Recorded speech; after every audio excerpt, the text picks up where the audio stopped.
gotta handle you just right. You know what I mean.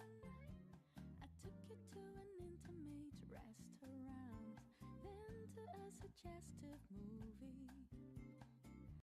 There's nothing left to talk about unless it's horizontally. Let's get physical, physical. I wanna get physical. Let's get it physical. Let me hear your body talk. Let me hear your body talk. Let's get physical, physical. I wanna get physical. Let's get it physical. Let me hear your body talk. Let me hear your body talk. I've been patient, I've been good.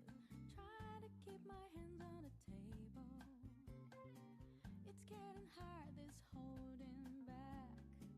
You know what I mean. I'm sure you'll understand my point of view. We know each other mentally. You gotta know that you're bringing out the animal in me. Let's get physical, physical. I wanna get physical. Let's get it physical. Let me hear your body talk. Let me hear your body talk. Let's get physical, physical. I wanna get physical. Let's get it physical. Let me hear your body talk. Let me hear your body talk.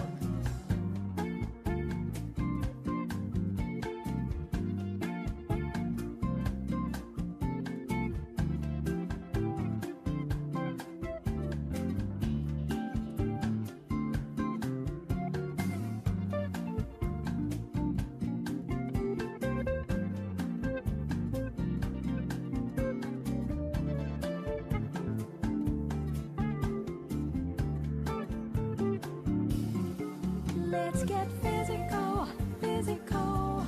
I wanna get physical.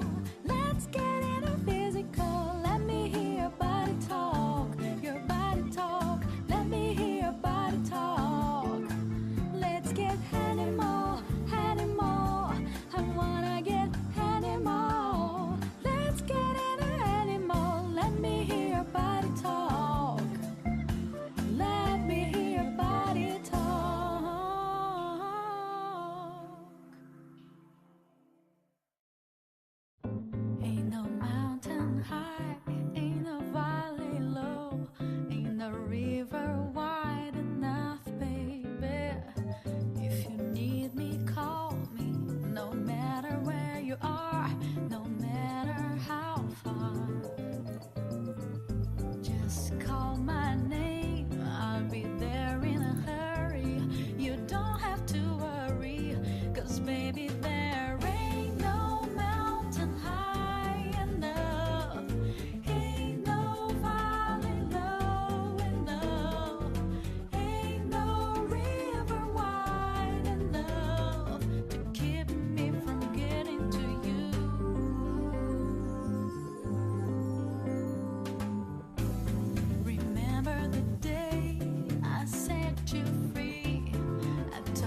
just as fast as I can. But you know that there ain't no mountain high enough, ain't no valley low enough, ain't no river wide enough to keep me from getting to you.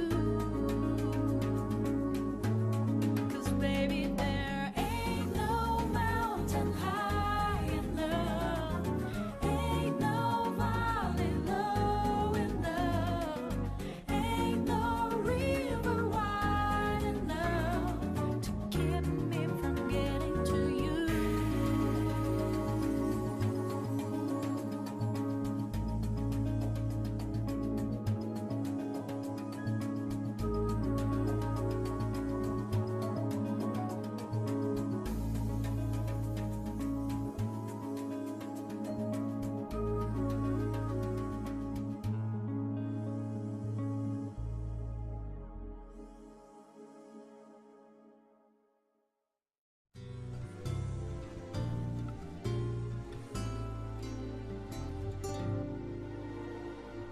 Young teacher, the subject of schoolgirl fantasy.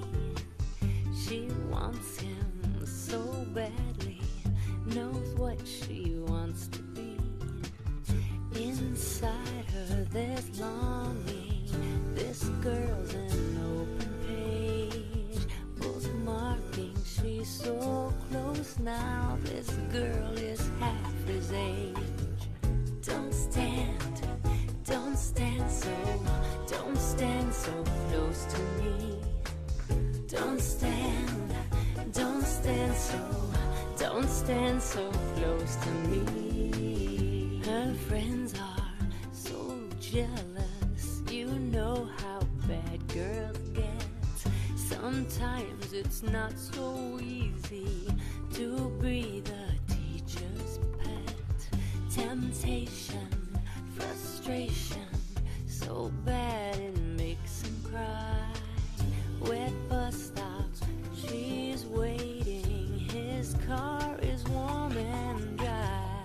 Don't stand so, don't stand so close to me. Don't stand so close to me.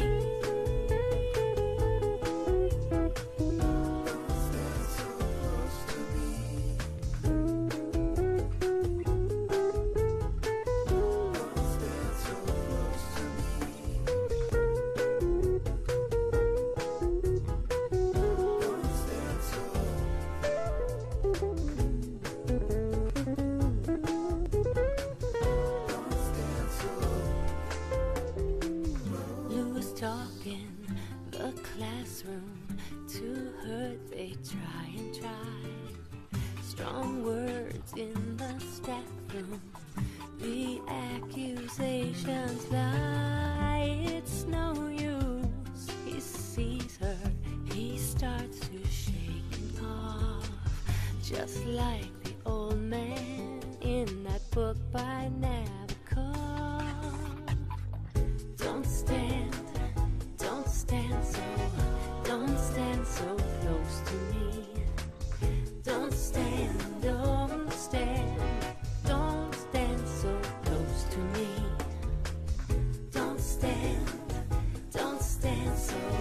Don't stand so close to me.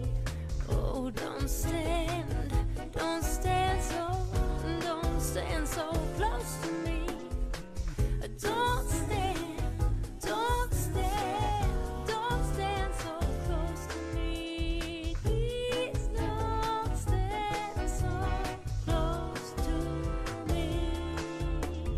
Please don't stand so close to me. Don't stand so close to me.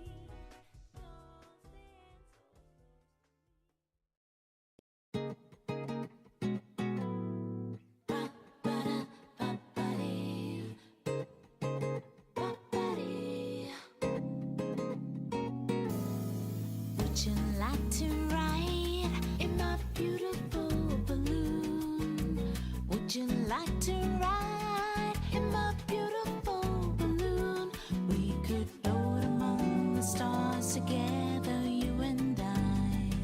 For we can fly, we can fly. Up, up, up and away, my beautiful balloon.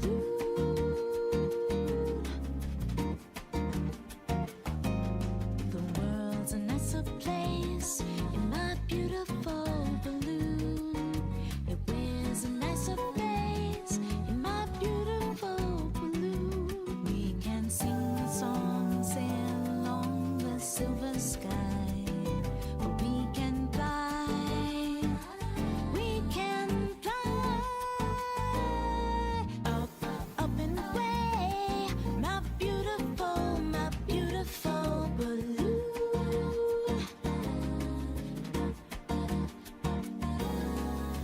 Suspended under the twilight canopy, we'll search the clouds for a star to guide us.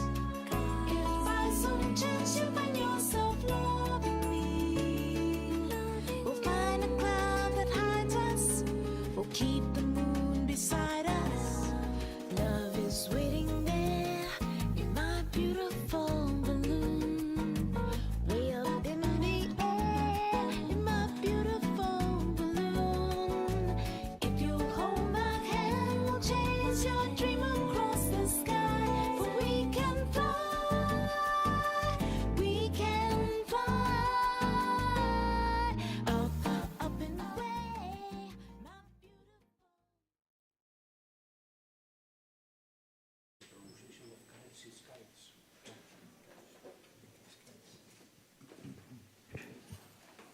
Ya, desde arriba.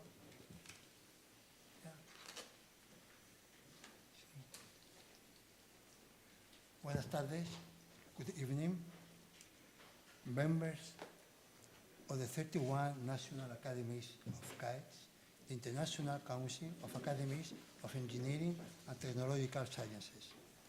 Member of the National Academy of Technology of France, Mr. Yves Bamberger. Member of the Croatian Academy of Engineering, Mr. Neve Luke. And members of the Royal Academy of Engineering of Spain. Ladies and gentlemen, the International Council of Academies of Engineering and Technological Sciences has several objectives. Among them, the first one is to contribute to advancing engineering and technological sciences in order to promote economic growth, sustainable development, and societal well-being throughout the world. The second one is to prepare science-based proposals, including to advise governments and international organizations as policy issues related to engineering and technology developments. And the third one, foster collaboration and the development of bilateral and multilateral programs between the member academies. Today, the Royal Academy of Engineering of Spain has the pleasure and the honor to host the presentation of the study from the Committee of Energy of CAETS, the title, The Tolls, Low GHG Emissions from Energy Use in Selected Sectors. We had 4 of the authors delivering the presentations today. Energy and water, water and energy are 2 vital and fundamental components of our economy, our industry, our agriculture, our transportation, and also of our way of living. We engineers have to reduce the impact that the use of water and energy produces in the environment, and this study is one of our contributions for engineering a better world. Thank you. I've been asked to present to Yves Bamberger. He began his career as a structural mechanics research engineer in a French national lab, while also teaching at École Nationale de Ponts et Chaussées. He joined Électricité de France R&D in 1980 to contribute to numerical modeling related to EDF activities while continuing as adjunct professor.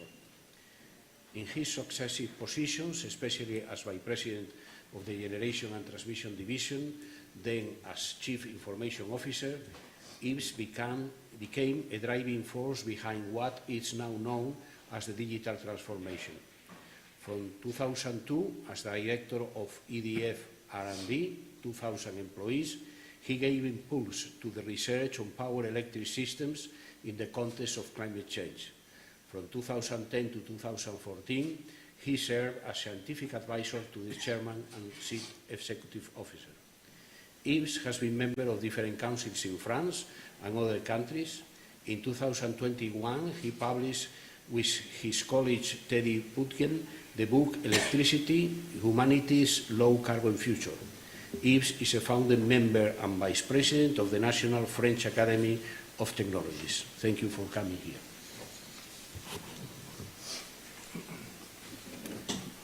Thanks for the invitation. It's a great honor for me to be with you. I will first read the bio from the three colleagues who were participating to the report, and then, Mr. Chairman, I will make my presentation. First, the bio from Eloy Alvarez Pellegrini, who were just speaking, who is fellow of the Royal Academy of Engineering since 2012. Dr. Alvarez received his PhD in mining from the Higher Technical School for Mining of Madrid. He holds a bachelor's degree in economics and business from the Complutense University of Madrid and a diploma in business studies with merit from the London School of Economics. He is also professor ad honorem of the Polytechnic University of Madrid and registered professional engineer. His career has been devoted to the field of energy. He has a long executive career at Union Fenosa in Spain, where among other posts, he has been Deputy General Director for Environment, R&D and Quality, and Director of Planning and Economics. He began his career at Electra di Viesgo and later worked for Enagas and Carelec, where he has been Deputy Director. He has been General Secretary of Union Fenosa Gas and Solar Administrator in the photovoltaic plant of Toledo PV and member of various board of directors of companies in electricity and gas. He has had a parallel career in the academic field as an associate professor at the Higher Technical School for Mining of Madrid, the Complutense University, the Spanish Energy Club, where he was an academic director. He has been also director of the Energy Chair of Orchestra at Deusto University. He is vice president of Eurocase and member of its executive committee and the board and of various professional associations in Spain, such as the Spanish Engineering Institute, the Elcano Royal Institute, and the Spanish Energy Club. He is author and co-author of various books, chapter of books and papers dealing with a range of topics relative to electricity, gas and mobility from the point of view of technology, environment, regulation and economics. A short bio from Manuel Bravo Lopez, who is here. Manuel holds a PhD in technical chemistry, an MSc in biomechanical engineering and the MBA from Euroforum. He is a member of CECOT and collaborates with Repsol Foundation's Entrepreneurs Fund as project mentor and evaluator. During his professional career, he has held executive positions in energy, environment, and process development at Repsol Foundation, or Europia, the European Association of Refining Companies, Repsol in Refining Europe, Repsol Research Center, and Enfersa, Empresa Nacional de Fertilizantes. He is also co-author of several publications, among others, on engineering and control of ammonia and hydrogen plants, biofuels, mobility, and the oil refining industry. And I finished with our third colleague, who is far from here, but I hope internet is working. I'm sure it's working.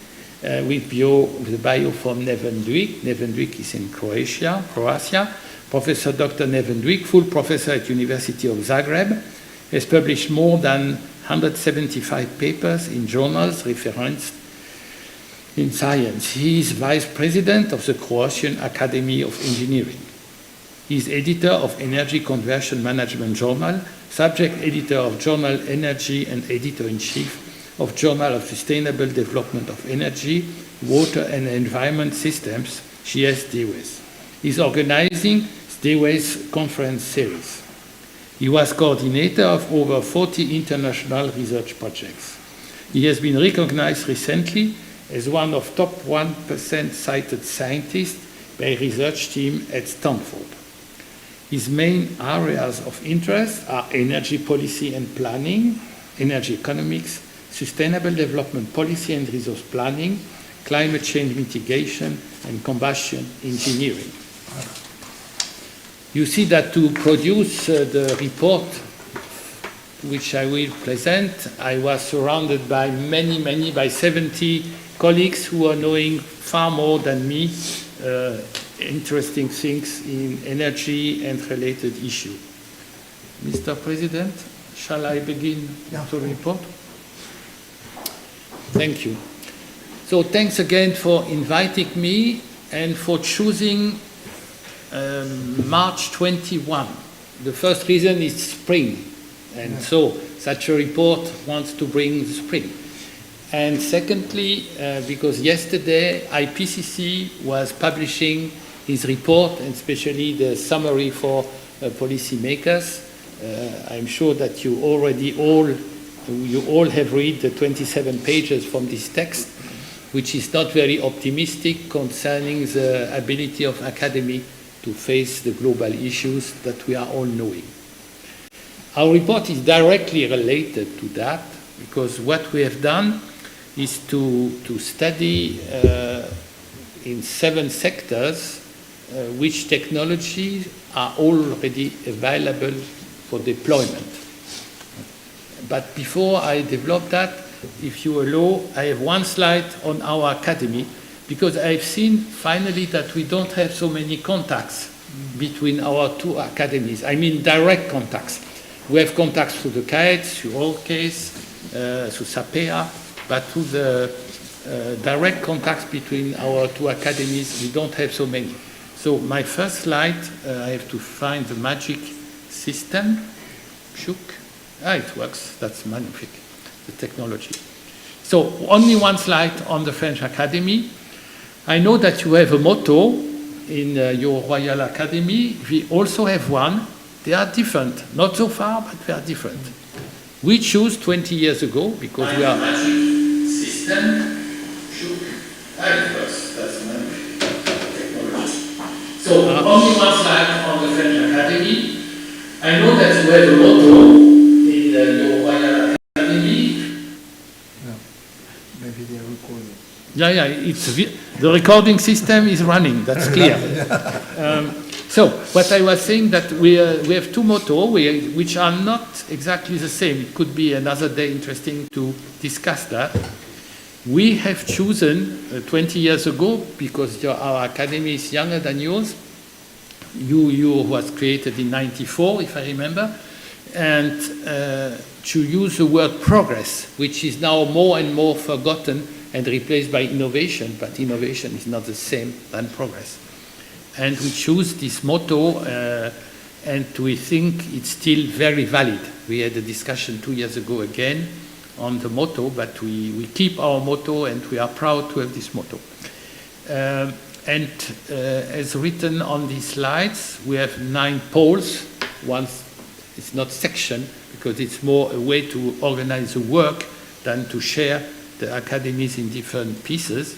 And so you have here's a list of the 9 poles. I won't go deeper in that. If some of you want to discuss this issue or have more details, I will be happy to share that with you, perhaps after the presentation or through mails after another day. So, the focus of our report, why do we choose that? Why did I propose that to our community? The previous energy reports from CAETS were more on the generation side and also on the way the electric system could integrate more renewables. We never had, or almost never had, discussions on the consumption side. And so it's the reason why we discuss this subject. And the focus is not to discuss what will be possible in 2100. It was to say there are already many existing available technologies and affordable technologies which could be broadly deployed everywhere in the world to reduce rapidly the emissions, the CO2 emissions, the methane emissions, and so on. That's the center, the focus of our report.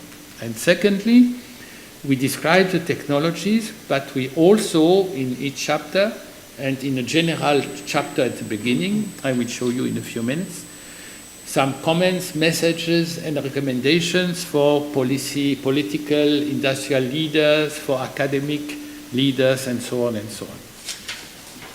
That is the focus of our reports.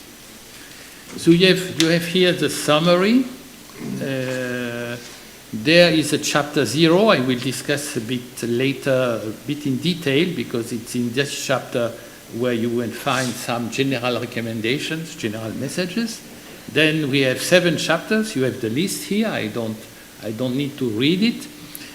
You have the list, and at the end you have a conclusion with something a bit pushy to maintain or explain more and confirm our opinion on the rapid potential deployment. You have the list of the 69 authors. We had also external reviewers and so on. And the annex, which will be published soon, will contain some data information. We still have some copyright problems to put that on the website of CAETS, but the report is on the website. You have also the list of the authors. Eloy was one of the authors, and also was chairing one of the way the work was organized. Each chapter was written and discussed in a subgroup, and the development of the subgroups were then discussed and validated by the committee, the whole committee. And Manuel played a key role in the oil and gas chapter. And Neven, you see his name for the cement. You see also that for all chapters, I asked people from 2 different countries, 2 different continents, to write the report, to be responsible for the chapter, because I thought it was a way to use the diversity of the situation in which we were in our different academies. And why we choose these chapters, these sectors, it's because these sectors are covering a large part of the emissions, and also we had not so many competencies. For example, I wanted at the beginning to have a chapter on aluminium, and finally we didn't find enough experts to work on aluminium. But next time. So, some words on the chapter 0, and after that I will go quickly to the different chapters, and Eloy, Manuel, and Neven will go deeper in the chapter they were writing. How much time did you give me? 20 minutes? 20 minutes. Okay, thank you. If I'm too bavard, like we say in French, don't hesitate 3 minutes before to tell me if you soon have to stop. Thank you. So, in the chapter 0, we insist first on something which appears in all chapters, is that electrification, which began already more than 1 century ago, and which began in Spain very early, if I remember, in 1852 in Madrid. So electrification will be very important to reduce the emissions. It means that the last century was the first phase of electrification, and we are now in the second phase of electrification. to use low carbon energy resources. It means renewables and nuclear. I know in Spain you have both. We know also that we could have, in some cases, direct use of solar energy. When you have water heater on roofs, when you are drying some resources, agricultural resources, you make a direct use of solar energy. But it's difficult to do that for many things. So it's theoretically it's infinite, but practically it's very limited. So the main source is clearly, the main vector, I have to say to be correct, is low carbon electricity. Then in some cases we will see, you know, in industry, for example, for cement industry, it's very difficult to avoid to produce CO2, even if you are using electricity, low carbon electricity, because the materials that you are using to produce cement are containing oxygen, and when you are reducing it, you are producing CO2. So in that case, it could be interesting to use low carbon hydrogen, but to use low carbon hydrogen, you need to create it, and to produce low carbon hydrogen, you could use biomass, but it's relatively limited. Since it's limited, you will use hydrogen, and if you use electricity, and so for that you need low carbon electricity.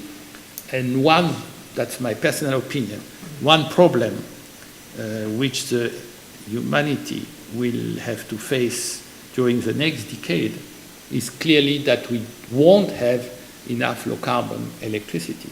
Even if we develop nuclear, even if we develop renewables, heavy, probably, that it's a personal opinion which is not in the report. Sorry to say something more personal.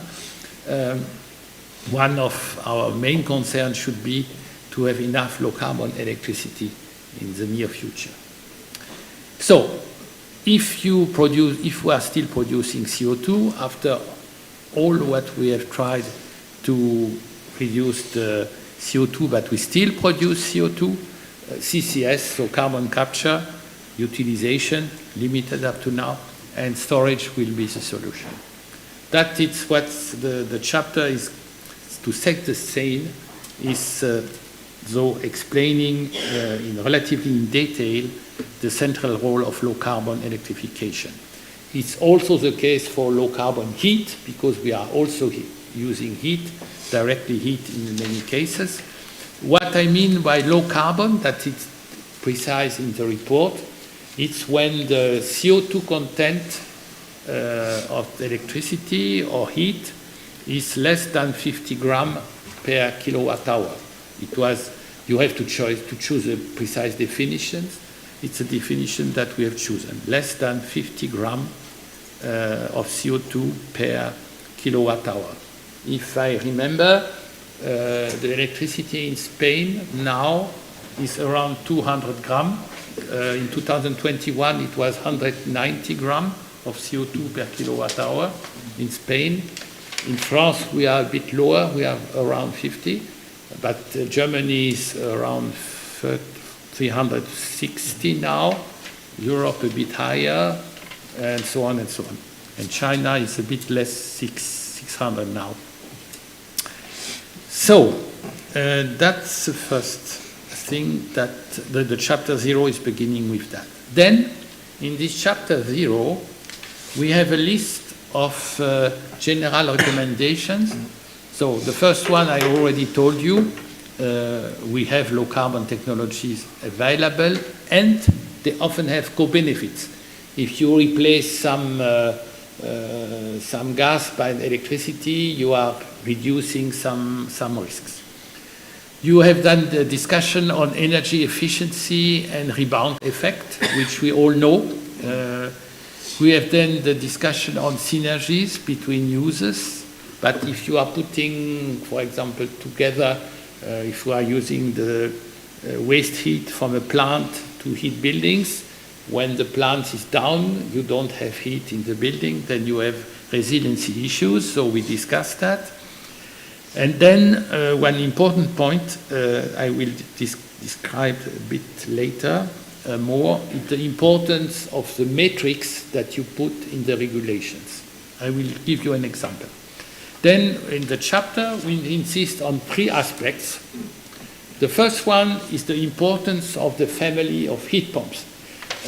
In the newspapers, we discuss often hydrogen, renewables, many important things, nuclear, pro or cons, but we don't mention often heat pumps in the newspapers. Heat pumps are something which is magic. It's a magic technology because it's doing the reverse of what damn nature is doing, because it's taking heat where it's cold and putting the heat where it's already warm, like in your fridge at home.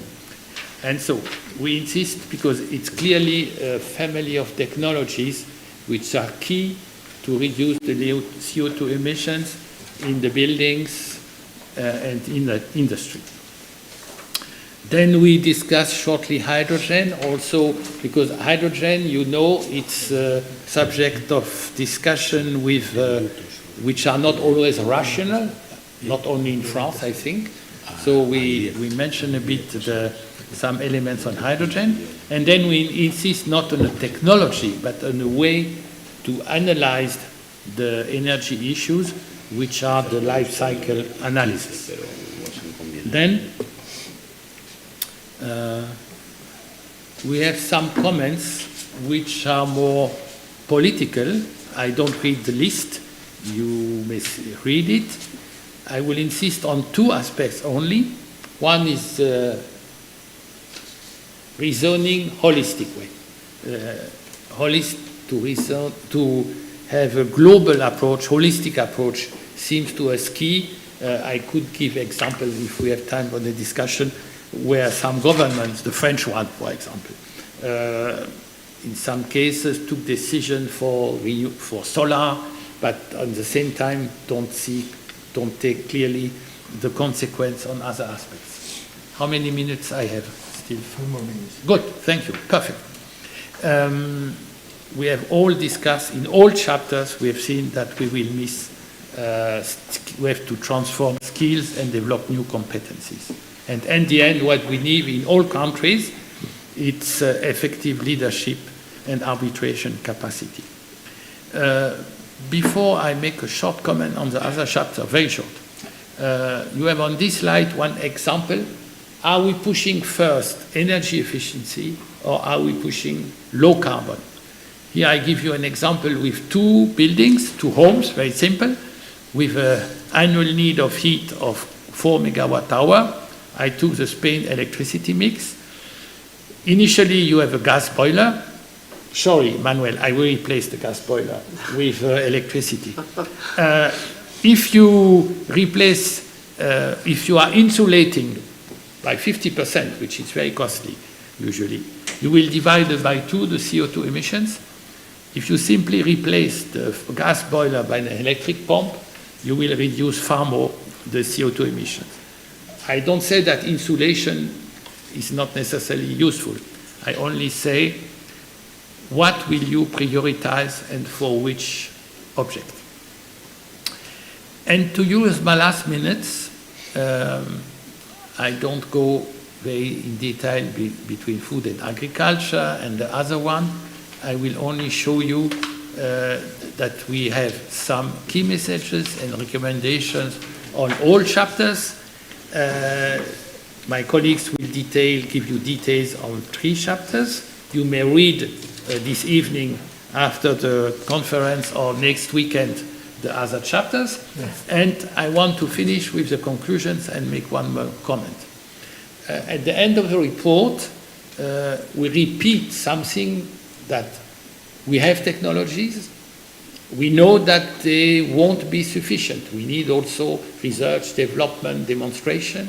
But please, Mr. Policymakers, Mr. Industrial Leaders, we know that you need money to do that, you need clear decision, but make holistic decision and try to use the available technology which are ready now to reduce your emissions. We know that there are conflict interests. We are not naive in the group, but we know that there are solutions.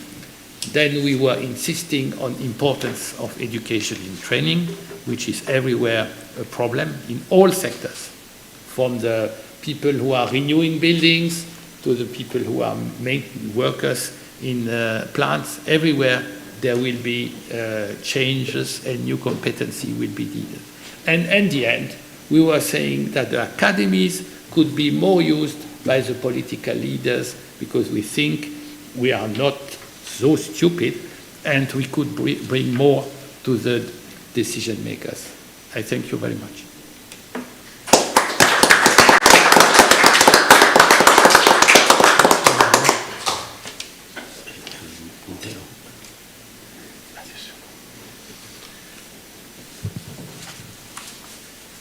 Bien, muchas gracias. Thank you very much. I am now prepared to go through the chapter of iron and steel. I don't know if it is. Yes, thank you. Well, the first thing to say is that we are in the chapter 6 of this long study, and we have been participating by different persons and engineers and professionals from Nigeria, China, Korea, Sweden, United Kingdom, Hungary, and United States of America, of different backgrounds from energy, metallurgy, mining, and other professions or specialities. So we also regret the passing away of one of the more active members, Benjamin, that have disease along the process. I will try to give a general overview about what this chapter is about. This roughly have 44 pages, and there are quite a number of details in different aspects of the iron and steel industry today and in the future technologies that are not possible to detail here, although I try to give some flavor of them. The chapter has an introduction, an examination of the current situation of the sector, the existing, forthcoming and possible breakthrough solutions. One issue that has been particularly addressed is the matter of recycling, the scrap metal, challenges related to the decarbonization along the manufacturing process, although the chapter really finished basically with the production of steel, and then one interesting thing for all of us in the Energy Committee, and particularly in this chapter, was the analysis of case studies, China, Japan, Korea, Sweden, United States, and the European Union. And finally, there are the chapter of key messages and recommendations that I'm going to refer specifically at the end of the presentation.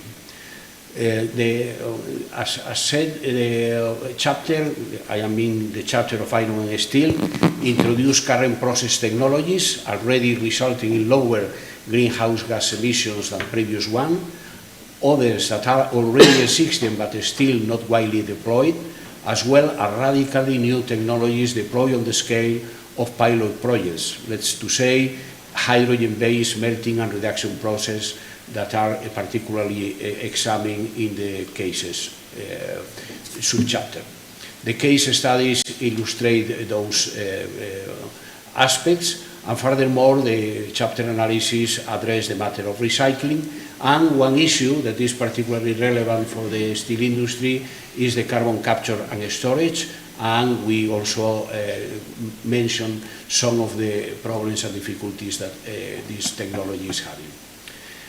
To put into the perspective the general figures, in 2021 the production of crude steel increased to around 2,000 million tons, and remember that in the year 2000 was around 800.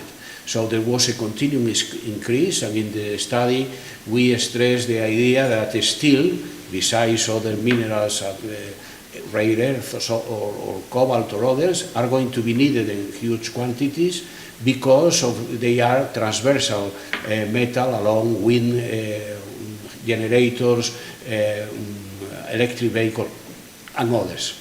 The production of steel, it is really a problem in terms of decarbonization. That's the reason it has been included into the analysis of the general study, because it is energy intensive and it is a CO2 intensive. In 2019, with that production, it has consumed 10,000 terawatts of global energy consumption and represented 20% of the industrial use and 8% of the total final energy use. And on average, we have discussions about the actual numbers or the more precise numbers, produce 1.85 tons of CO2, including the process emission and indirect emissions such as those associated with electricity from the grid, and direct emissions were of the order of 2.6 gigatons of CO2 that represent roughly 7 and 9% of global anthropogenic emissions. In the chapter has been also mentioned the emissions of the mining and the possibilities of reducing CO2 in mining, and we suggest that those interested in could really look at that chapter, but are really in the order of 20 million, 30 million of that order globally. So the main focus really is in the process, in the scope 1 emissions and in the scope 2. I have just put these two figures that are coming from the Joint Research Center, but basically in order to illustrate the basic process, that is the historical process mainly used in all around the world, and particularly in China, that is the blast furnace and then the oxygen blast converter, to decrease the quantity of carbon into the pig iron, so to maintain or to obtain good qualities of the steel for different uses. And this is, in this process, 50% of the emissions of CO2 and in the blast furnace operations, and really the remaining and along the process. So, as the chapter makes emphasis on the reduction coming from alternatives as the hydrogen use for reduction, that we will deal very soon, and also the other route is the electrical furnace. That is stressed the importance, but there is a great difference around the world. In China, for instance, is roughly more than 90% blast furnace, whether, for instance, United States is 20–25% by electric arc. Well, in this context, where it is where different technologies are appearing, and there are technologies, as Yves was mentioning, that were really reducing CO2 along the process. For instance, utilizing more electric motors and substituting heat use below 1,000 degrees temperature, and of course the route of the electric arc, that is a very well mature technology. The matter of recycling has been particularly analyzed in the study. There are different graphs of the import and export, which are the main importers of scrap, as Turkey, and how they convert that by electric arc furnace technology into new steel. But we also notice that there are also problems, because there are some what is called trans metals, are manganese or others, that really make difficult to obtain steel in the quality that should be desired for many applications. The matter of hydrogen really is common to many chapters, but in our case is key. And in the matter of hydrogen, we have incorporated this graph that is from McKinsey, where it is clear and it is, let's say, common sense. It is needed a very low price of electricity, and it is needed a very high price of CO2. In terms of case studies, we have been studying several, and we have taken presentations from the different representatives that came with experts and well-known professionals into their fields, and we have covered the Korea, by POSCO, that is a process of fluidized bed reactors with hydrogen and with a recirculation of hydrogen, and then again appears the electrical furnace. So this is a process in which really it is not necessary to melt, and in this case it is not necessary also to sinter the iron ore. The other case that is important, particularly for Europe, I believe, is the Swedish, the companies of steel, the companies of electricity, and the companies of mining. They have an iron ore mining, very important, and in terms of production, the production of these companies are 8 million tons of steel and more than 20 or 30 millions of iron ore, so it is a huge volume. And they are working in a process that really is a reactor, a vertical reactor, in which the hydrogen previously produced by hydroelectricity mainly, it is used to reduce, as reductant, to reduce the oxygen in the iron ore, and then to decrease the content. So it is not necessary to melt the mineral, and it is not necessary to use, or it is necessary to use much less CO2 production.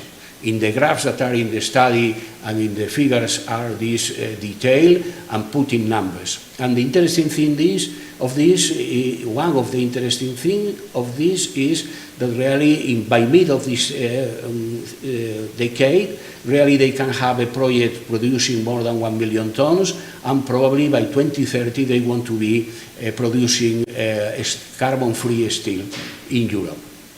The other case is China, in which the volume of these two companies that are mentioned here and in the study are producing more than 100 million tons of steel, and they are putting more demonstration projects and more pilot projects.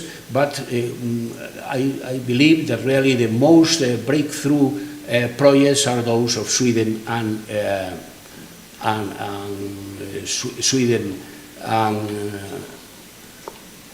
Korea. Sorry. Then coming to the key message and recommendations, really the first one is quite obvious, is that the steel industry plays a prominent role in the world in terms of production volumes. That is a major source of CO2 emissions, and that contribute with figures that are not far from the 10% contribution to the emissions. But in the energy transition economy towards global decarbonization, steel is a necessary material in a wide range of applications, and the use of steel is expected to continue increasing in the future, as has been mentioned. So energy transition is going to be linked to more steel production, even when recycling rates could increase. And in the existing processes, the main processes has been mentioned, and really there are regional differences, but the question is how to decrease by incremental reductions the emission, and how to make breakthrough technologies appear. In the group and in the chapter, it is reflected that there is no single final scenario.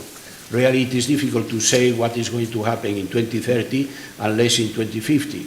But to all of us in the chapter and to the Energy Committee, really the direct reduction of iron ore, that I mentioned those cases, using low carbon hydrogen, not necessarily completely free carbon, is now regarded as the most viable option and the long-term solution for achieving carbon neutral steel production. As said, various processes are under development at a pilot scale.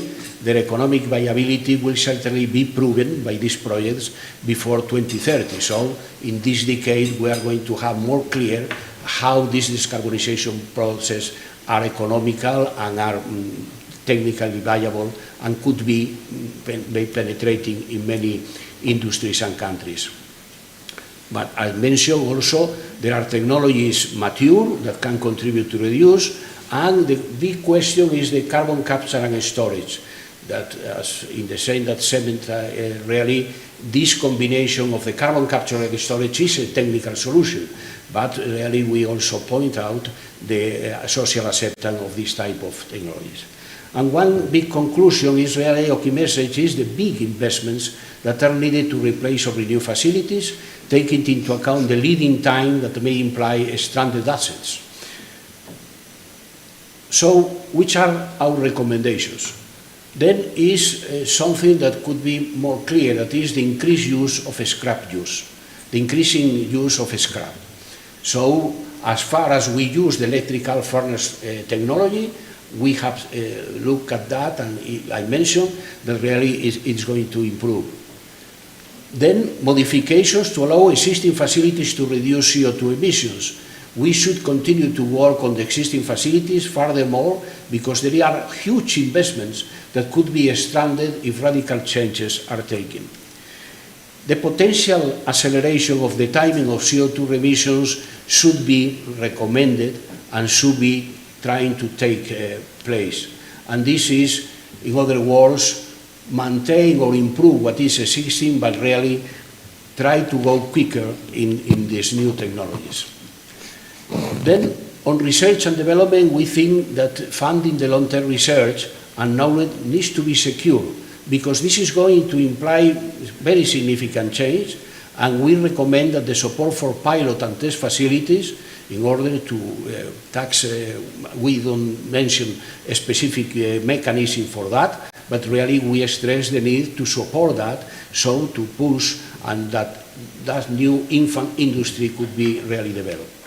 Education and training has been clear, and here also we point out that it is likely that the education and training and the new knowledge is going to come for industry, for these projects and others. So the universities and the technological centers that should be involved, but probably should be involved in order to maintain updated in the new situation. The permitting, as in many other technologies and cases, is key, and we stress the importance of permitting, because if there is no permitting for new facilities, it's going to be a problem. And we finally recommend global cooperation and partnerships. And we recommend supporting cooperation and sharing the experience of cost and cost in order to accelerate development. Thank you very much for your attention.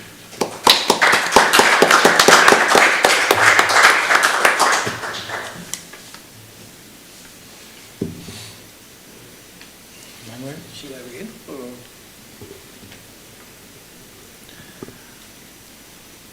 Okay.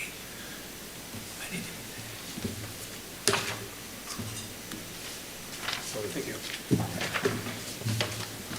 Okay, good evening.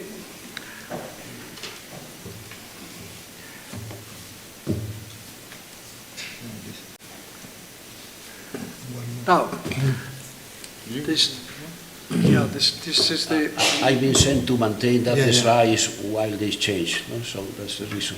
Okay. I hope that, I will do the changes. Okay, my turn is regarding oil and gas.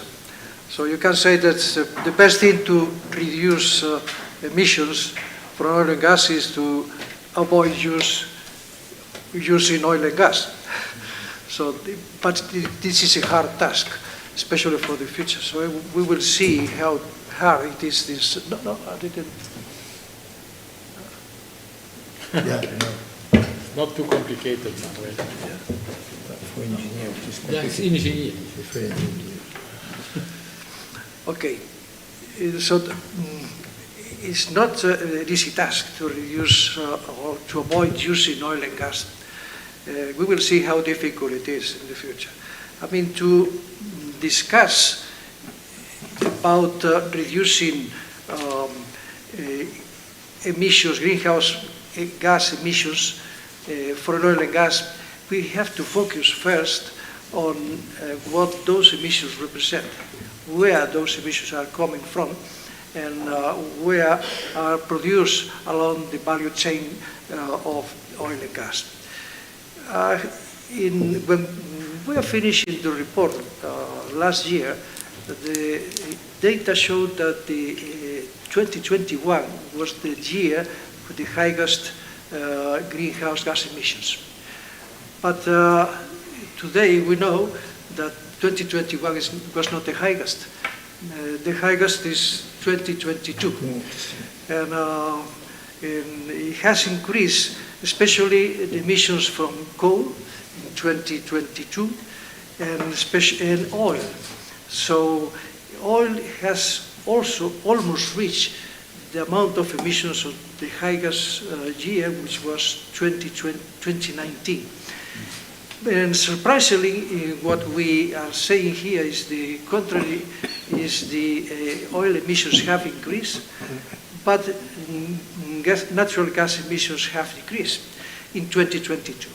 But the tendency for the future is that the oil emissions will grow.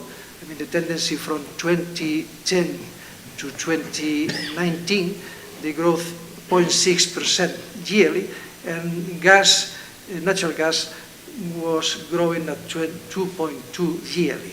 So I can say 2022 was a special year. The second thing is how important for the world is the oil and gas industry. It provides more than 55% of global primary energy. And it gets down from 1970, it was 64%. So it's new energy sources are increasing production, but still is kept during the last years. The aspiration of the population of developing countries is to achieve higher standards of life similar to the developed countries. So the oil and gas consumption, basically developed countries stay stable. It doesn't grow or is reducing, especially in the case of oil. But it's not the case of developing countries, which their aspiration is to reach the same standards of life of developed countries. So the International Energy Agency, the base case scenario shows a continued global increase of oil and gas consumption during this decade, say 2030.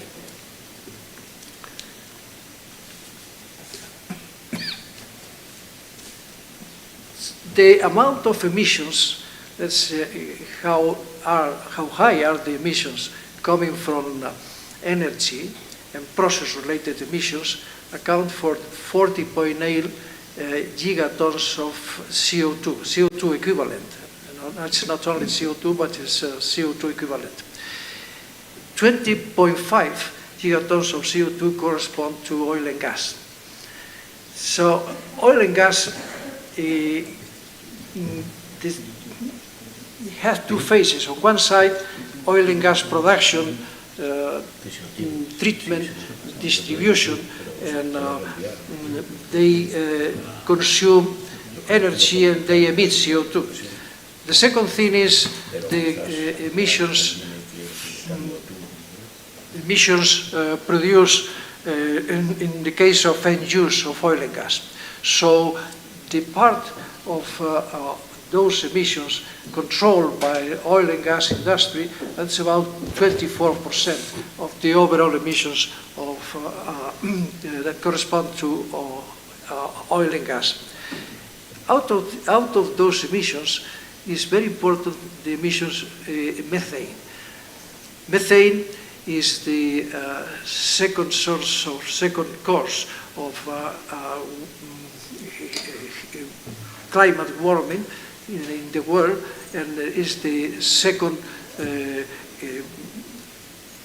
gas or second emitter in the oil and gas industry. It's about, let's say, 50% of emissions of the oil and gas, say, production and treatment and distribution correspond to methane.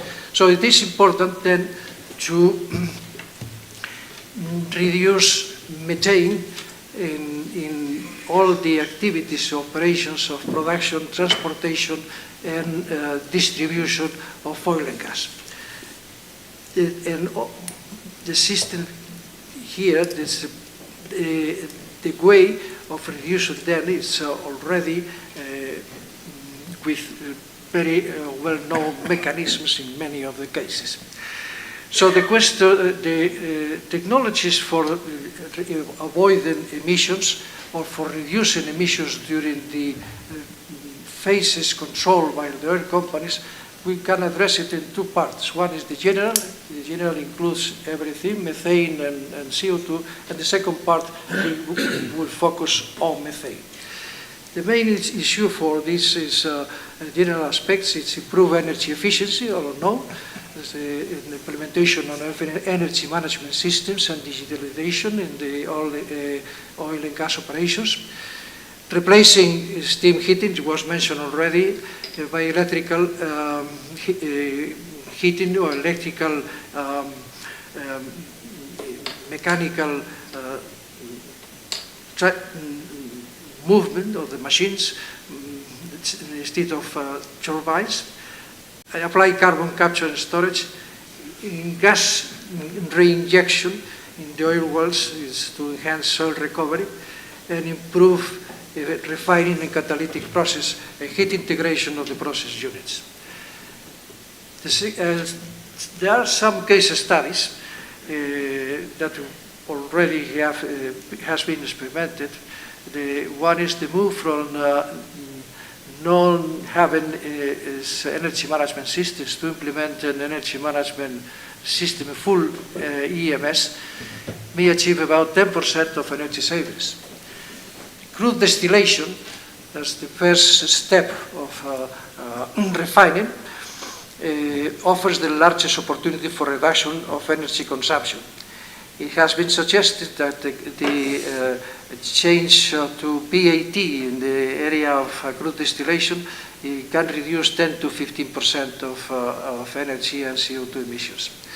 Energy integration of different units in the petrochemical and refining plants is a possibility for benefiting for the overall optimization of the both plants together.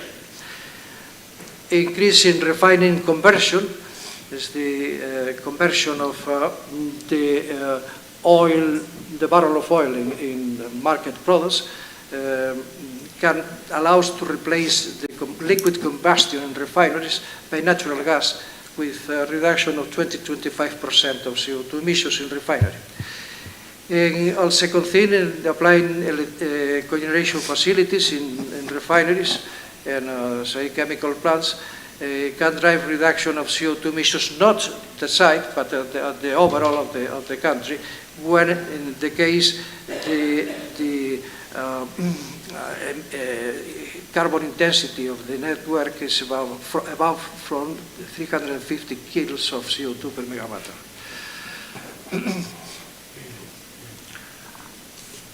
Main technologies I mentioned were available for methane reduction is reduce continuous and planned venting by predictive maintenance and supervisory and control sensors and advanced data analysis. Reduce fugitive emissions, but leak detection and repair.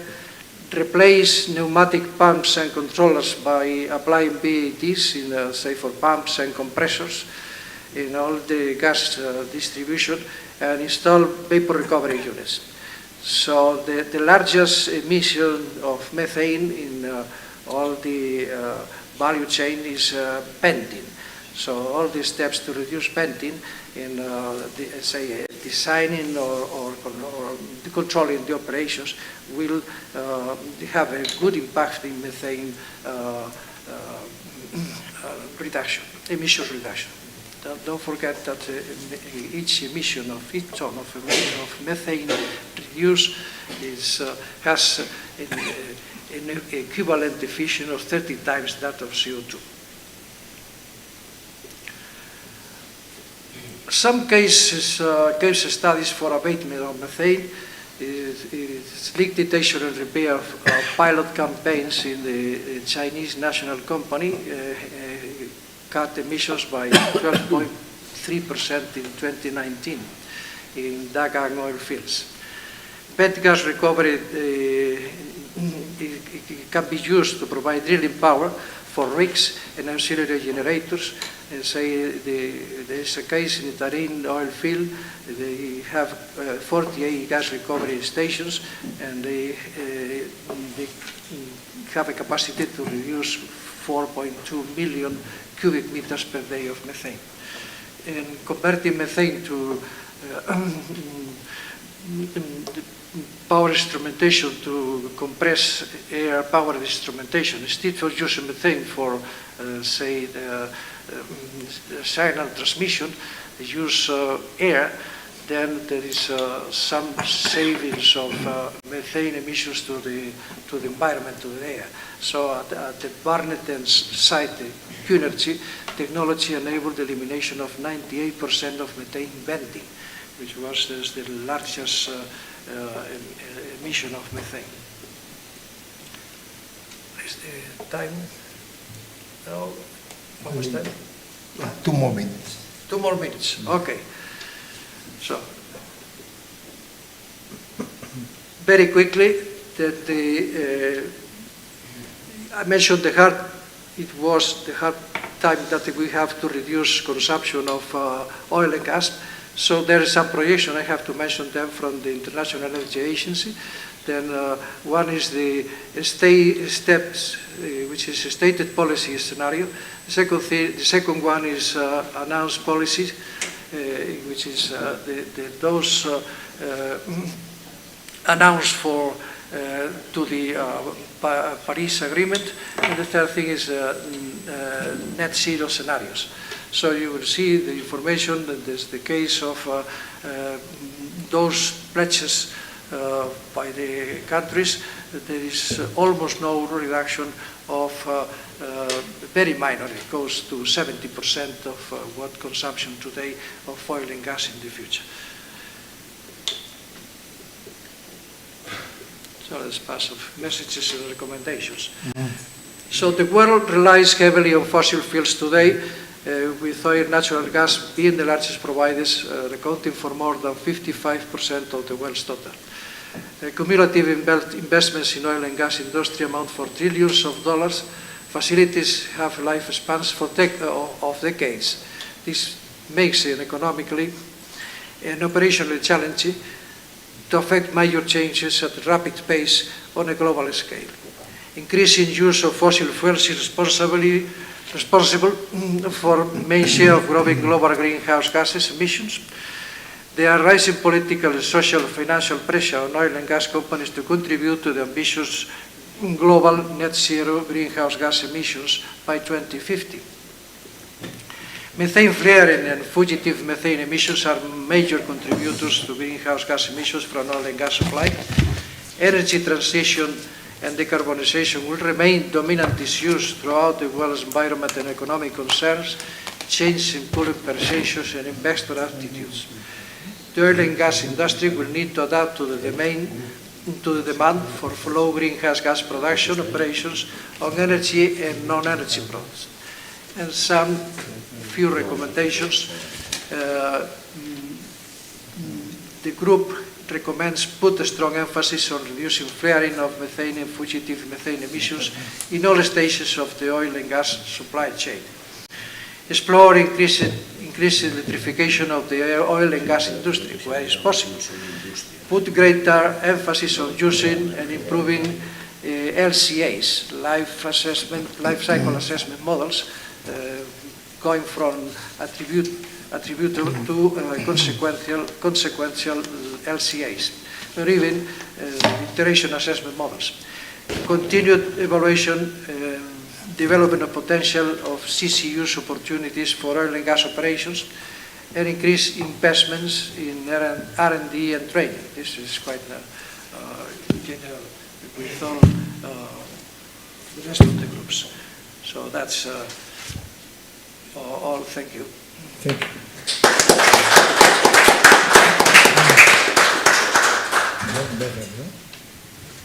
Never. Never?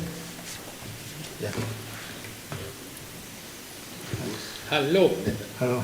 Hello. Can you hear me? Yeah, of course. Okay, I'm hearing Clear. echo, so I will try to reduce echo on my side. Cement industry decarbonization is a difficult one because of, first of all, we have very large emissions in cement sector. It's around 5% of the total. And around half of that is because of the chemical process of calcination. 40% is fuel and 10% is electricity and transport. Also, when we look at regional breakdown, China is around 56% of emissions of CO2 sector. So that is why this chapter was chaired by Ruikai from Chinese Academy of Engineering. If we look at the cement production process, we have pouring, crushing, homogenization, preheating, pre-calcining, and then vaporization in the rotary kiln, cooling and storing, blending, grilling, and finally storing in the silo. This is a relatively modern process. They were older processes, and there are two sources of CO2, combustion and the calcination process. What comes as a raw material is limestone, CaCO3, and then leaves after the calcination process, CaO, and carbon dioxide.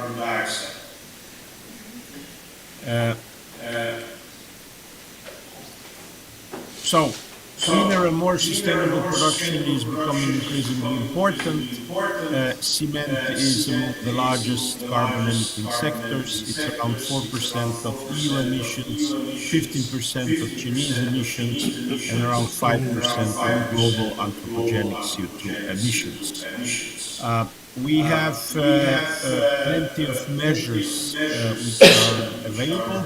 One is to move from less efficient cement processes like wet one or semi-wet towards dry, preheated, and with pre-calciner process. The problem with that is that industrial installations usually last for very long periods of time, sometimes 50 years. And in order to move to a more efficient process, we have to rebuild such installation from scratch.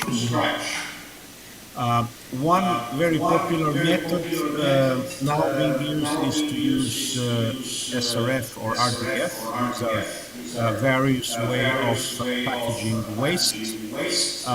And it can be easily burned in cement units, so that can reduce emissions of CO2 because, or actually methane, because this is waste which is not going to produce methane in digestion, but that is only true if we are using biogenic RDF SRF. What is a good thing, there is no liquid or solid residue to contend with because everything gets integrated into clinker, which means that we can actually get rid of any possible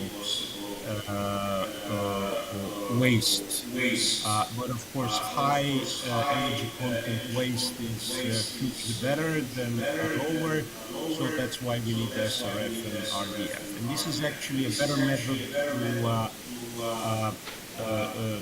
to use waste than have incinerators, which are dedicated because we don't create long lock-in effects. As long as we have waste, we can use it in cement. Once we don't have it, we can move to some other fuel. We can use biomass, but using chips from wood trunks should be avoided because that should be used for some higher economic value, added value products. We should only use waste biomass, and we need to use biomass that has quite high calorific value in order to sustain the process. We can use hydrogen. Since we need high temperature, hydrogen is a possibility. But if we want to decarbonize combustion in cement production, we have to use low carbon hydrogen. So if we look at the future energy systems, which may be based on wind and solar, this is European curve of wind and solar. They never really get to zero continental level. If we build much more of them than our legacy electricity demand, this is the red line, we will have enough to cover most of our electricity needs. With some hydro being available in those times we don't have enough wind and solar. With excess wind and solar, we can power transport, heating, and produce lots of hydrogen and electrofuels. And this hydrogen can be used in industry. We can use electrofuels, of course, for cement, but there is another option. We can consider CO2 from the process, which cannot be reduced because we need to remove CO2 from limestone.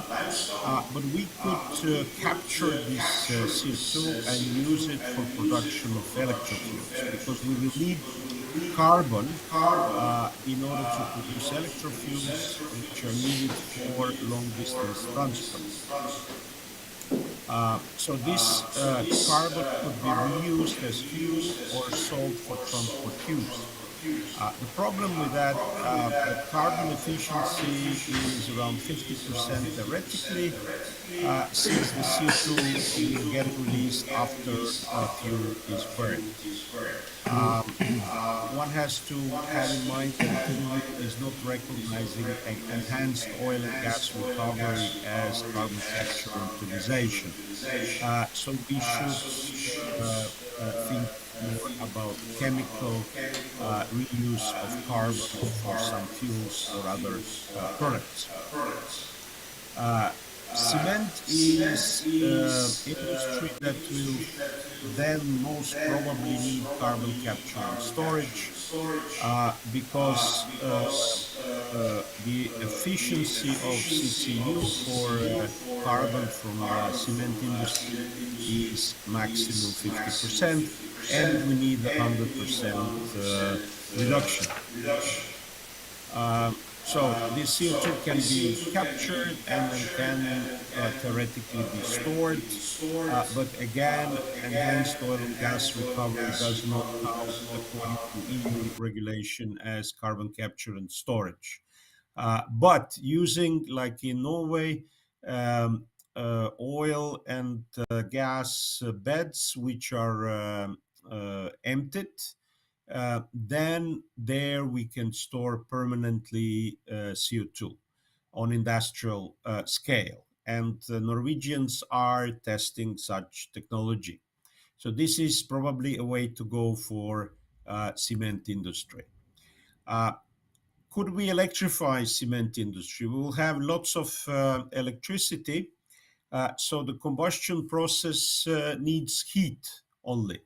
And if we need heat, we can also do it with electricity, either with plasma generated by electricity, or we could use electrolyzer in such a process.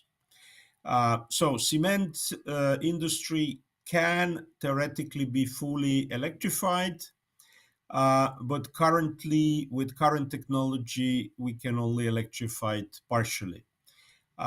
That will only reduce part of the emissions because the process emissions cannot be reduced that way, but it's certainly a way to go. What do we do with embodied carbon? We could reuse buildings instead of constructing new ones. We could specify low carbon concrete mixes, but then we will use less sand in order to produce concrete. We could choose lower carbon alternatives. We could choose carbon sequestrating materials. For example, concrete itself will suck carbon dioxide from atmosphere up to a point. We could reuse materials. We could maximize structural efficiency, minimize waste. So there are plenty of opportunities. We could even move more towards steel construction instead of cement construction. Important it's to have a good carbon pricing. Hard carbon price is crucial for cement and construction industry transition towards decarbonization.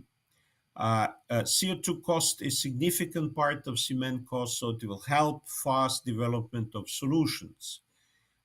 Free allowances for cement industry do not help, but in order to protect industry, which is part of carbon pricing scheme, we need some kind of carbon adjustment, border adjustment mechanism. So in order to carbon price also imported cement, in order to avoid leakage.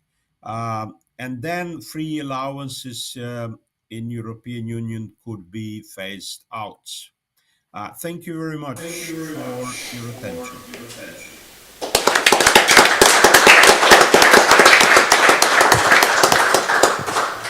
Now we have minutes for the debate. You have any question? No question? Yeah.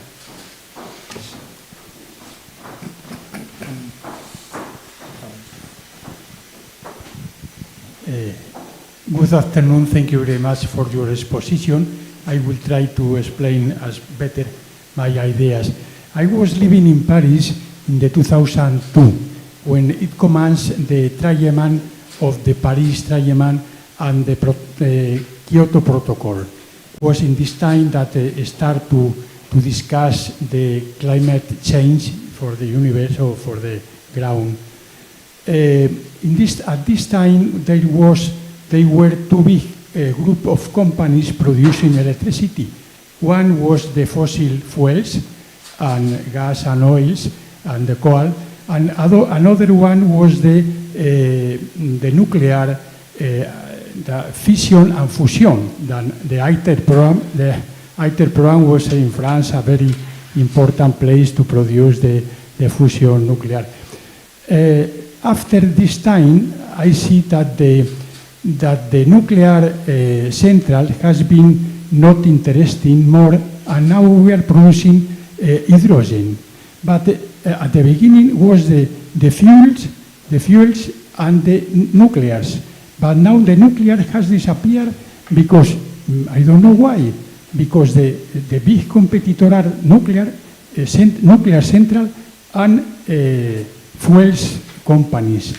There was the originally fighting. Now has disappeared the interest for the nuclear, and is the hydrogen. The hydrogen is very complex to produce, very expensive to transport, and I don't know why has disappeared, because France is the only country with nuclear power to develop nuclear.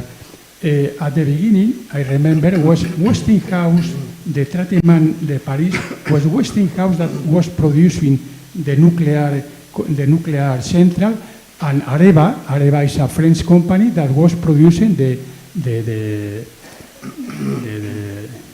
power, lo que produce the electricity. And now has disappeared this intention, the nuclear, to produce more central nuclear for Europe. Do you understand me? Or I don't know You don't know. if I need to answer. It's more comment, but I could say something if I understood correctly your point. My comment would be we have to look, when we discuss climate change on Europe, but also globally at the world scale. And at the world scale, even if after Fukushima accident there was a change on the public and opinion in the worldwide on nuclear, we still know that many nuclear reactors are in construction in China. In the US it will begin soon. There are more than 60 nuclear plants which are now built. Most of them, or almost all of them, are outside Europe. And so I think we have to discuss that globally. Sure, we are first in Europe and we are concerned on European policy. But my point was, when you are looking globally, even if during these last years the percentage of electricity made by nuclear was relatively slowly decreasing under 10%, we see that nuclear plants are built again in many countries. Secondly, what is most rapidly increasing is clearly solar and wind. I'm sure that if Neven will speak, he will insist on that, and he will be right. I don't know exactly which you're concerned on. If you had a question or if it was more a comment. No, the question was why we have abandoned the nuclear power of the electricity or produce electricity. I am not supposed to talk because I don't belong to the working group. But If I can comment. Yeah, Neven, please. He wants to answer. Well, we need hydrogen for particular type of processes. Hydrogen is not competing with nuclear. If you can build nuclear to produce electricity, and then what to do with electricity in cement industry or steel industry. It could be electrified, but hydrogen is a way how we can use existing installations. So hydrogen is here a chemical fuel of future, but you need electricity to produce it, and it can be either renewable or nuclear. The problem with nuclear is what Yves said, there are 60 of them being constructed today, but only last year we built 300 gigawatts of renewables. It's a different scale. But I think, Neven, I don't know if you were here at the beginning. I made also a comment on the fact that probably we won't have enough low carbon electricity 10 years from now, coming from nuclear or coming from renewables. That will be a key issue to decarbonize, to produce hydrogen, but also to use electricity where electricity is maybe used easily to replace, for example, a gas boiler at homes or something, or electrified transport, which will be the subject of the next CAETS report, which is led by Neven, precisely. Perhaps we could move to another comment? No, please. I'm not supposed to talk because I don't belong to the But you are the president. Well, but nuclear. Now there are 440 nuclear power plants in the world producing 10% of the electricity. In the last 13 months, because of Ukraine, there are 38 countries that they have ordered new nuclear power plants. Not only order, some of them they are building. You are going to reopen the 57 nuclear power plants in France. They are going to build another 20. They are going to build small modular reactors. China has 60 nuclear power plants in operation, 60 nuclear power plants in construction, and they are ordered 100 more. United States have 92 nuclear power plants, and United States has already granted the permission to go to 80 years instead of 40, 80. Then it means that they are going to build like 92 new nuclear power plants, 1,000 megawatts. United Kingdom is going to build nuclear power plants with EDF. Sweden is going to build nuclear power plants. Turkey is going to build nuclear power plants. Emirates has 2 in operation, and they're finishing another 2. Egypt is going to build nuclear power plants. India is going to be about 50 nuclear power plants. Then maybe in 20 years, we'll have, instead of having 400, we'll have more than 800 nuclear power plants. Then this, we cannot say that nuclear power plant is decreasing. It's just the opposite. And maybe because the gas problem is the war between Ukraine and Russia. The countries, they have realized that they don't have enough with what we have now. Maybe we need new.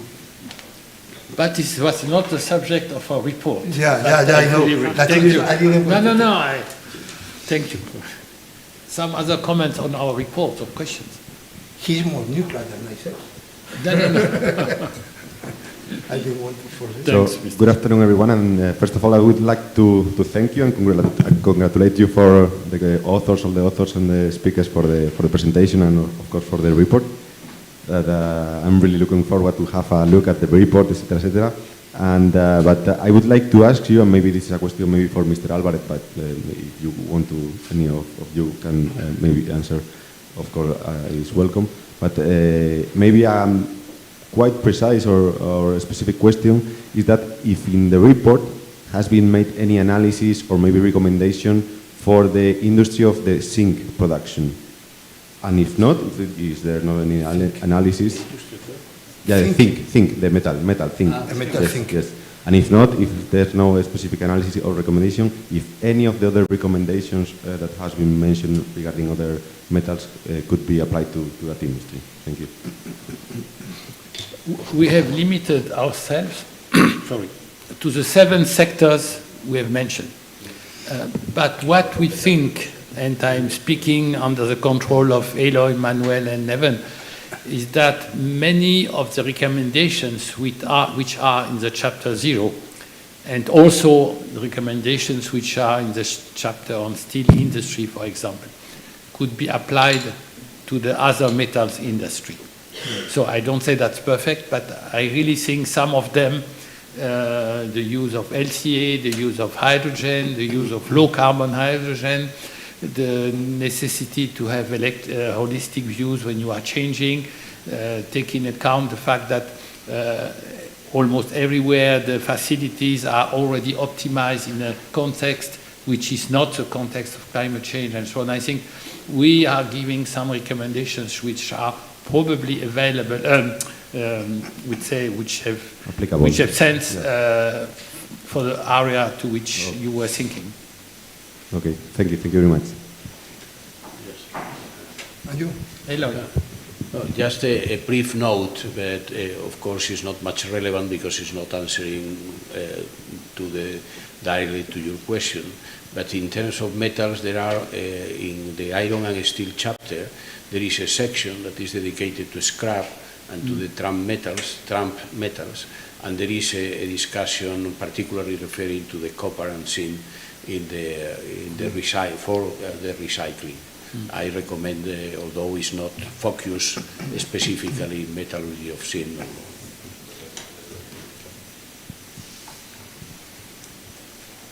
Any more questions?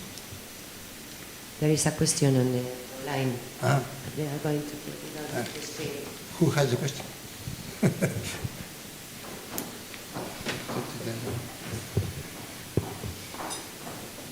Online questions? Yeah. There is one online. The online question is not in the room. No, they are maybe. Maybe they are going to connect.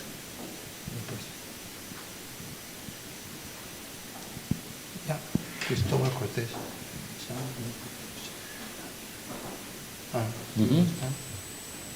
Aluminum.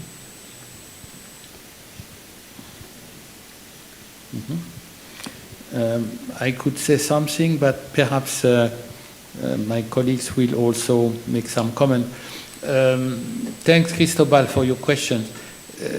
We know that many sectors are lacking, but the question was in this pandemic period to attract enough members and great experts to work with us. It was not so easy.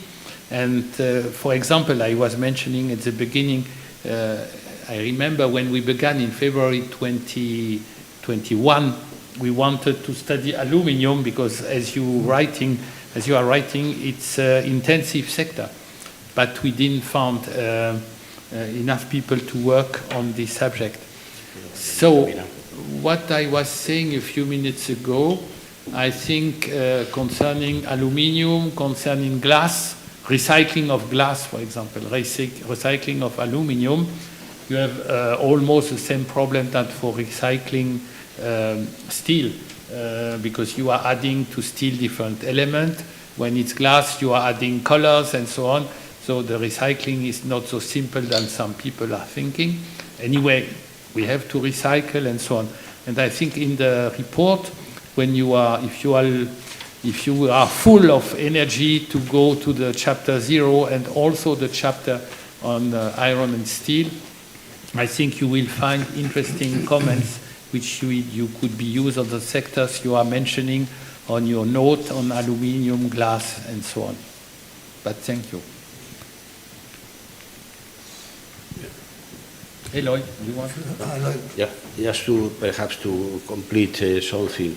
Really, in the iron and steel chapter, we have been invited to include the matter of the emissions of mining, and in this respect there is a reference of a study of the Canadian mining that analyzes the uses of energy, electricity, fuels and others, and also there is a reference to the possibilities of decreasing CO2.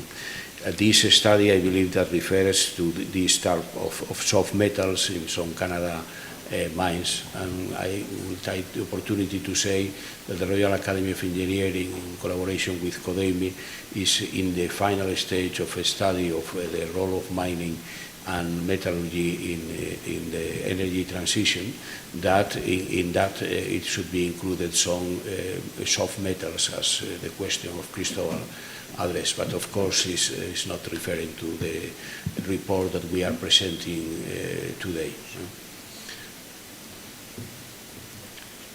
Can I make a comment? Manuel wanted to make a comment. Well, I have to make a comment. We are referring here to say aluminium, zinc, and other metals which are already electricity consuming products. But I have to say something. I mean, this electricity, they require electrodes, not in the case of aluminum, but in the case of iron and steel and some others, which are produced from graphite, basically, the natural produce, but some of them are coming from oil. So oil is not only given or the same energy source, but there's also a material source in this case. So China is the leader in the world to produce electrodes for this type of industries coming from heavy oil products. Yeah, it was one of the slides that you had no time to go through in details. It's the fact that oil and gas industry is providing many elements for the chemical industries, which is producing so many systems and electrodes and some membrane and so on that we are using to do low carbon as a product. That's correct. So basically 15% of all oil produced in the world is used for material production. So polymers, say all other materials used in construction, say asphalts, for example. And will increase in the future. It is in the report. Bisogna poi la pregunta io. Yes, I have a question for everyone, which is like, all this is great, but still companies must be competitive in the marketplace. And still, what would be your recommendation so companies play all at the same level and at the same field, and you don't have companies playing with, let's say, cheaper technologies that are more polluting or emitting more CO2? You have to answer. Eloy, I'm sure you want to answer. One of the conclusions of the Chapter 5 on steel tries to address the issue of international cooperation and a level playing field, in that respect. And also it is in the chapter, and I believe that in others also, are noted the importance of the CO2. In fact, Neven has put the price of CO2 as a driver for changing the technologies. In this respect, I believe that there is the necessity of trying, on the one hand, and this is my personal opinion, to advance in what is called a global CO2 pricing, that probably could help to that, although I understand personally also that is a very difficult task and it is not an easy one. And really then I believe that it is the matter to what extent the projects that we mentioned in the case studies can be accelerated. And in many of these, in some of these cases, really the situation is very different. In Sweden, we mentioned that there is this joint venture between an electricity company that has a hydro storage or hydroelectricity that is presumably low cost, the production of hydrogen, a big mining operations in iron ore, and a big also operations in steel. Also, there are the matter of the property of these companies and the role of the government. And the subsidies or helps that, whether by research or whether by other instruments, is providing the European Commission to this project. So, looking at the different approaches of South Korea, Sweden, China, and others that are not studied in such detail, but could be ArcelorMittal in some parts of Europe, really, in my view, give hope that this could go ahead. But it's going to be a combination of pushing the technology with some helps to make economics more available. But again, the international landscape is going to be uneven. But if please, I was going to say thank you. I wanted to add something. We had a discussion in the groups on the role that we may have as academies, and we know that we are not policymakers. We are engineers. We are coming from the industrial world, from academic world, and so on. And so it was clear for us that what we are allowed to write is clearly the description based on fact of technologies and the methodologies which may use the policymakers at the level of the nation, internationally, or in the cities to take decisions. And it's some of the recommendations which are in Chapter 0 in particular, but not only. When we say use more life cycle analysis, take holistic approaches, and so on and so on. These are tools which may be used by the decision makers to try to make better decisions. It means to go to less emissions at the lowest cost as possible, and so on and so on. But we didn't go to the political decision. That's not our role. Our role was to say there are many technologies.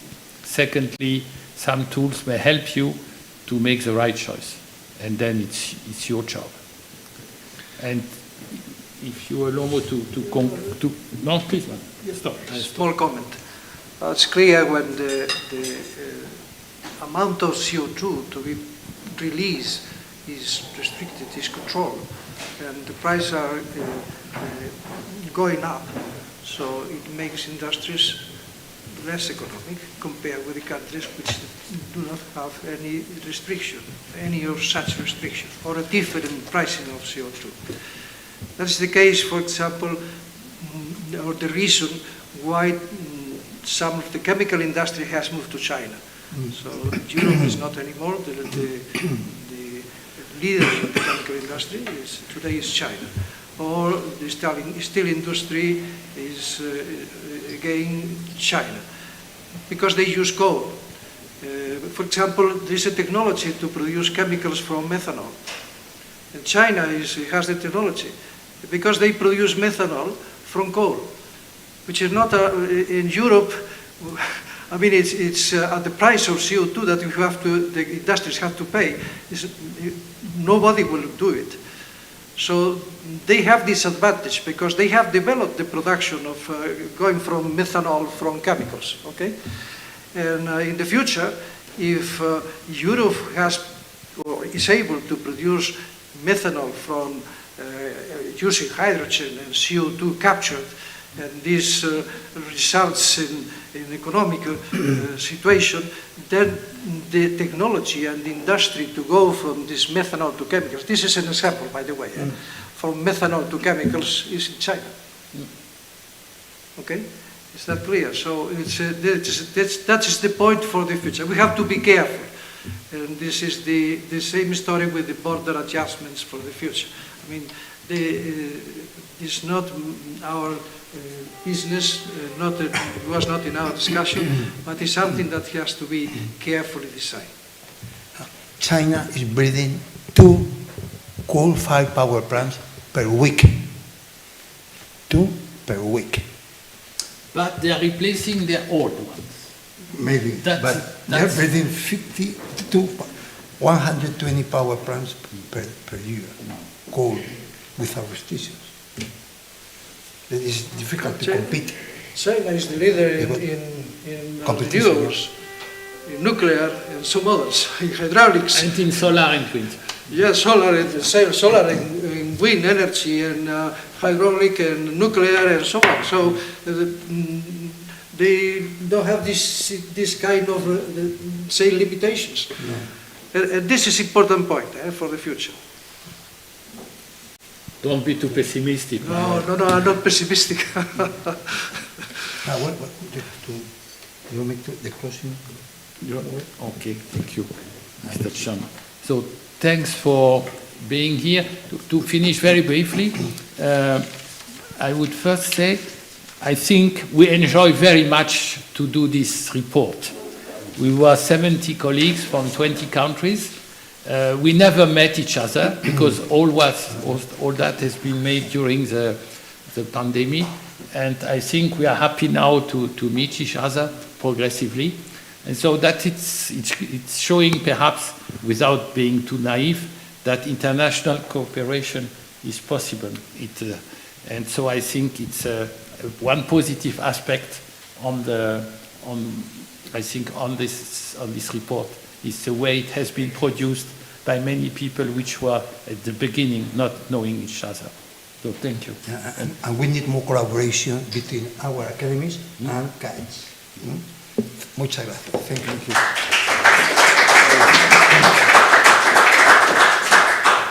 Bye-bye, Neven. Bye-bye, Neven.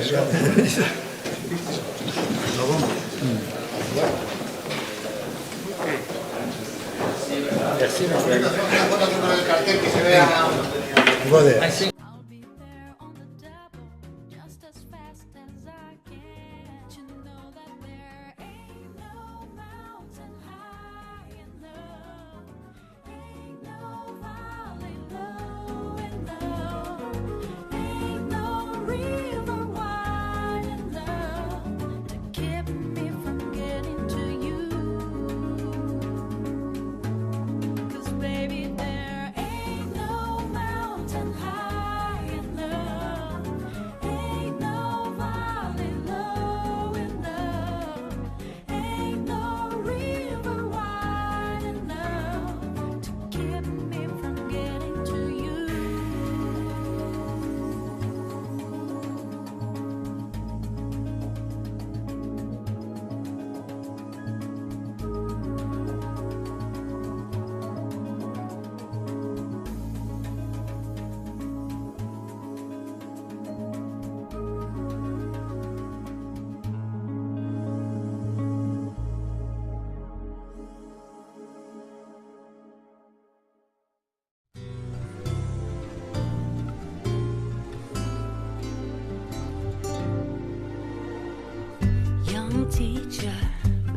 subject of schoolgirl fantasy. She wants him so badly, knows what she wants to be. Inside her there's longing, this girl's an open page, bookmarking, she's so close now, this girl is half his age. Don't stand so close to me. Don't stand so close to me. Her friends are so jealous, you know how bad girls get. Sometimes it's not so easy to be the teacher's pet. Temptation, frustration, so bad it makes him cry. Wet bus stop, she's waiting, his car is warm and dry. Don't stand so